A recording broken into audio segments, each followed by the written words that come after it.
I'm done trying to quit my phone. I tried the 30-day detox. I tried grayscale. I tried leaving it in another room like it was a bomb that might go off. Every single time, I ended up right back where I started. Except now, I also felt like a failure about it. So, I'm done. I'm done trying to quit my phone. Not because I gave up, because quitting was never the plan that was going to work. And I think a lot of you have figured that out too. Right around the same moment you deleted Instagram for the 4th time this year. Here's the thing nobody wants to say out loud. You are not weak, you are not lazy. You are not the only person who reads 3 sentences of a book before checking if anyone liked your story. I used to think there was something wrong with my discipline. Turns out, my discipline was fine. I was just fighting the wrong battle, with the wrong weapons, against something that was specifically engineered to win. So let's actually talk about why the popular advice doesn't work. Because most of it doesn't, and I want to save you the year I wasted on it. First one, grayscale mode. You've seen this tip everywhere. Turn your screen black and white. The theory being that a boring gray phone is a less tempting phone. Sounds smart, doesn't work. And it doesn't work for a pretty simple reason. You're not addicted to the color. You're addicted to the response. The little number that goes up. The stranger who agreed with your comment. The video that's slightly funnier than the one before it. Strip the color out and you'll still sit there scrolling gray squares for 40 minutes. Just having a worse time doing it. Congratulations, you've invented a punishment, not a solution. Second one, the cleanse. The digital detox where you announce to everyone that you're taking a break, get your last little hit of validation from the announcement itself. And then either quietly check things anyway or white-knuckle it for 2 weeks and come back exactly as hooked as before. I did 3 of these.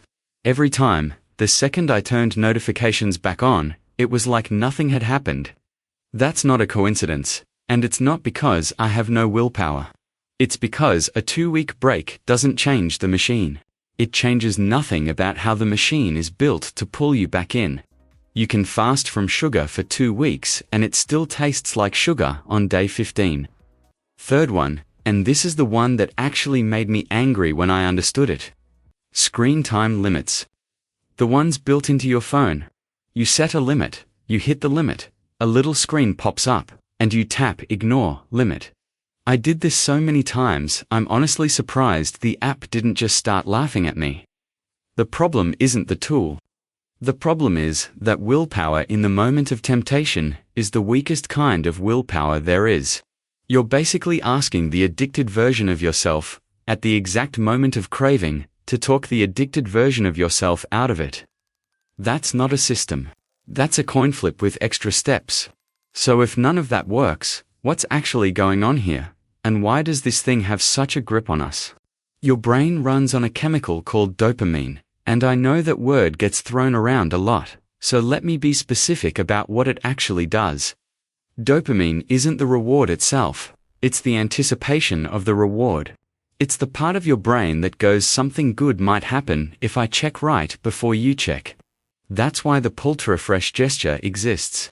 That's why apps hold notifications back sometimes instead of sending them the second something happens. The gap between the itch and the payoff is where the addiction actually lives, not in the payoff itself. And here's the part that made me stop being mad at myself.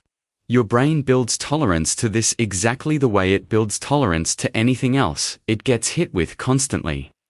The scroll that used to satisfy you for 10 minutes now barely holds your attention for 2. That's not you getting worse at focusing. That's a pathway in your brain getting stronger from repetition. The same way a hiking trail gets more defined the more people walk it. You didn't lose your attention span.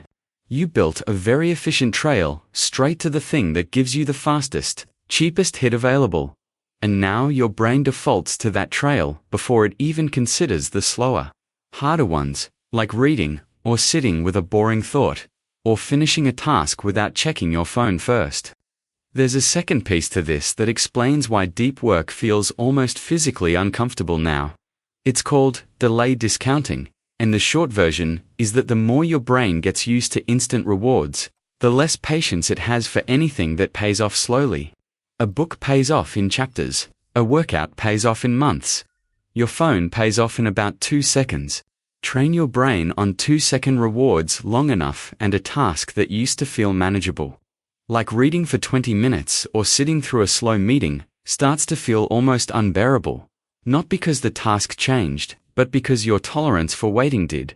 That's the real reason so many of us feel like our attention span is broken. It's not broken. It's been recalibrated to expect everything immediately, and now everything that isn't immediate feels like it's dragging. There's also a withdrawal piece nobody talks about.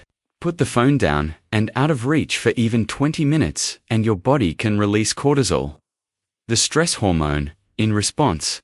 Not because anything bad happened, because your brain has learned to treat the absence of the phone as a threat. That itchy, restless, something is wrong feeling when your phone isn't in your pocket, isn't in your head. It's a real physiological response, and knowing that changes how you fight it. Because now you're not trying to out-willpower a feeling, you're trying to design around a predictable chemical reaction. Which is why cold turkey fails almost everyone. Researchers have looked at this pattern before, and one of the clearest examples has nothing to do with phones at all. Give an animal unlimited access to something rewarding, and use climbs and climbs until it's consuming dangerous, exhausting amounts. Give that same animal access for one contained hour a day, and usage stays flat and controlled, hour after hour, day after day. The difference wasn't willpower. It was the boundary around the access. Unlimited access breaks self-control every single time, in every species we've tested it on, including us. Now, I know what some of you are already typing in the comments. I can't just lock my phone away. I have a job. I have kids. I need to be reachable. Fair. I'm not telling you to disappear. Nothing here requires you to be unreachable. Calls and texts can stay on through all of it. What actually drains you isn't being reachable. It's the 50 other apps riding along with the 2 that matter, all fighting for the same 15 minutes of your lunch break. You can protect access for the people who genuinely need you, and still cut off the apps whose entire business model is convincing you they're urgent when they're not.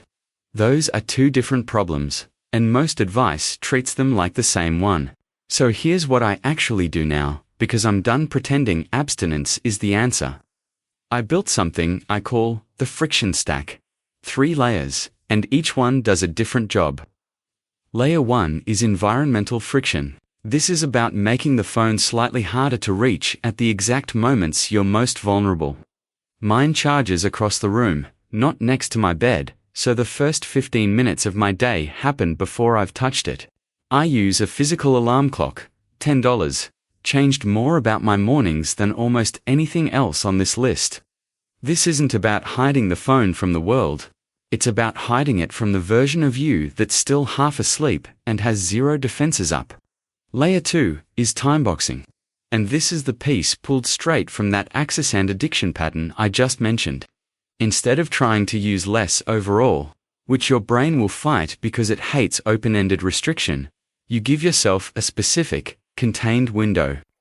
I check social apps between 1 and 3 in the afternoon. Outside that window, they're not available to me, full stop. No negotiating with myself at 10 p.m. The trick is that the window has to be generous enough that you don't feel deprived, and narrow enough that you can't drift through your whole day inside it. An hour or 2, not 30 minutes, not unlimited. Layer 3 is replacement, and this is the one everyone skips. And it's the one that actually determines whether the first 2 layers hold up. You cannot just remove a habit that's meeting a real need. Boredom relief, stress relief, a break from a hard task, and expect the need to disappear along with it. The need is still there. If you don't put something else in that slot, your brain will find its way back to the phone within a week, guaranteed. So I keep something physical within arm's reach at all times. A book, a notebook, anything that gives my hands and my attention somewhere else to go the second that itch shows up. It doesn't have to be productive. It just has to exist before the craving does, because you will never outplan a craving in the moment it's happening. For me, that ended up being a paperback stuffed in whatever bag I'm carrying and a cheap notebook on the nightstand instead of the phone. Sounds almost too simple to matter. It mattered more than any app I ever installed to fix this, because an app is still the phone. And the phone is the thing I was trying to get away from in the first place. Fighting a phone problem with another phone tool is like trying to quit smoking by switching brands. And look, some days, the system still loses. I still catch myself 30 minutes deep in something I couldn't explain if you asked me. The difference is that now, it's the exception, not the entire operating system of my day. And when it happens, I don't spiral into the hole. I have no discipline story anymore.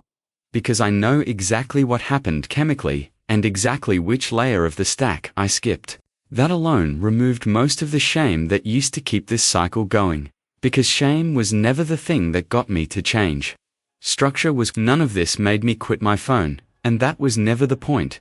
I still use it constantly. I still waste time on it some days. The difference is that now it's a choice I'm making inside boundaries I built on purpose.